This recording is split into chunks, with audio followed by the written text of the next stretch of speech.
let's take a step back and look at the larger picture of the labor movement in the United States. There's obviously a very rich history of labor organizing through the 20th century, and there's a lot to learn from history and what people have done through the 30s and 40s, and looking at the relationship between union membership and then wages and workers' rights and those sorts of things, and how the influx of money and interest and the consolidation of political and economic power in the 70s has led to this entire generational shift to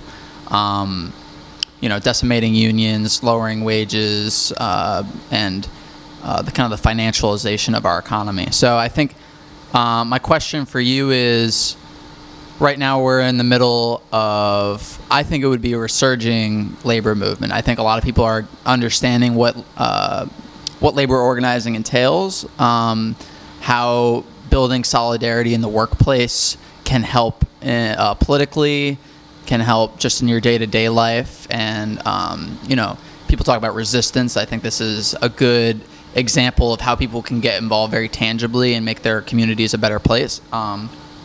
So talk about how young people fit into the labor movement today and where you see it going forward. Sure. It's kind of a broad question, but it's the relationship between living conditions for working families across the country and union density is pretty clear. And we've seen, as union membership and density has declined since the 70s, that there's been a comparable decline or stagnation in wages and incomes for middle-class families. I mean, we can see since, I think it was 73 or so, that, factoring in inflation, there's been little to no change in income or increase in income for middle-class families, whereas large corporations and the top 1% of income earners have experienced, wild amounts of profits and increases in incomes. And that's over the course of decline of union membership in the country. I think a way to solve both the union membership issue as well as the problem of getting young folks involved in the labor movement is to expand collective bargaining rights. We're in an era where legally there are a number of restrictions on what types of workers can form unions or join unions. So just on campus here, higher education law in Maryland bars faculty, undergraduates, and graduate students from collective bargaining at all. Whether it's joining AFSCME or forming their own union, they can't do it legally. In addition to that, contractual employees on this campus, they're called contingents, contingent 1 and contingent 2 employees. These folks also are not allowed to form a union because they're individually contracted employees. Those C1 and C2 workers make up about 20% of our workforce, and if you factor in the faculty, adjunct faculty, undergraduates, and grad students who work for the university and really sustain it, that's almost a majority, if not an outright majority of folks who are not allowed to collectively bargain with their employers. And that poses a problem both for those workers and for the union itself. Low density is never a good thing for unions. It reduces the clout that they have to bargain on behalf of their members.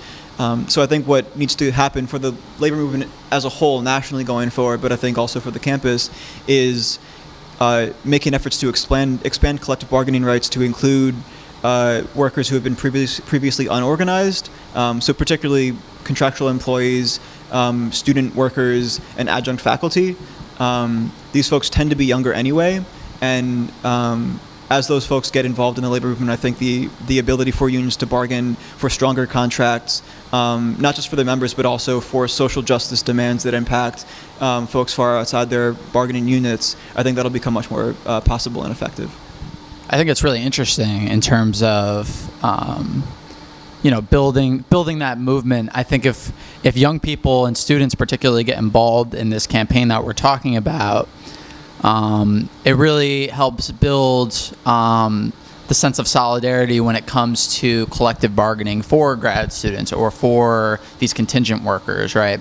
So there's also the campaign to pass legislation in the Maryland General Assembly next session to allow graduates to be able to unionize. So if students get involved in this campaign that we're talking about, And, it's a lot of education and learning about unions and how they work and what it means to be part of this labor movement. If we can educate the broader population about what's going on, and then once there's some wins on the table for this campaign in particular, it'll be a lot easier going forward for us to get some legislative wins in the General Assembly. And then once that happens, we'll be able to build on that towards an actual grad union. And then once we have a grad union, we'll be able to change a lot of the way the relationship between the administration and students on this campus, which I think is the primary frustration of student activists and people who want to see change at the University of Maryland, because we don't feel like we have a voice. We don't feel like our interests are being represented. So I think it's a very interesting path forward, I think, for people who are involved in these kinds of things. Yeah, I guess, so there's been certainly a lot of movement on the grad student unionization front. We shouldn't, however, take that to mean that the passage of collective bargaining legislation for grad students is kind of for granted, that it's going to take a serious fight to win that on a statewide level. If folks don't remember, grad students on this campus have been fighting for a union for over a decade now. They almost won it years ago, except that Governor O'Malley and other folks in the state Senate decided that instead of a union, they were going to give grad students this thing called GAC, a Graduate Assistant Advisory Committee, which is a very typical strategy of universities in general, in that they create sort of commissions and advisory boards that nominally have student participation in them, but don't actually have real teeth in them, or don't provide students the ability to control decisions made by those commissions or committees. And this GAC is filled with great people, but they don't have, they're required to meet with administrators, twice a semester or twice a year. They're required to, gather information about grad students on campus, but beyond that, they don't have much clout. They don't have the ability to bargain on behalf of grad students for wages or working conditions. So I think this is it's clear that the university and the state itself has pushed back against the idea of a grad student union in the past. So we shouldn't just take the fact that the NLRB's been supportive of private grad student unionization now. We shouldn't take that to mean that it's just going to be a walk in the park to get this legislation. All right. Thank you for joining us, Chris.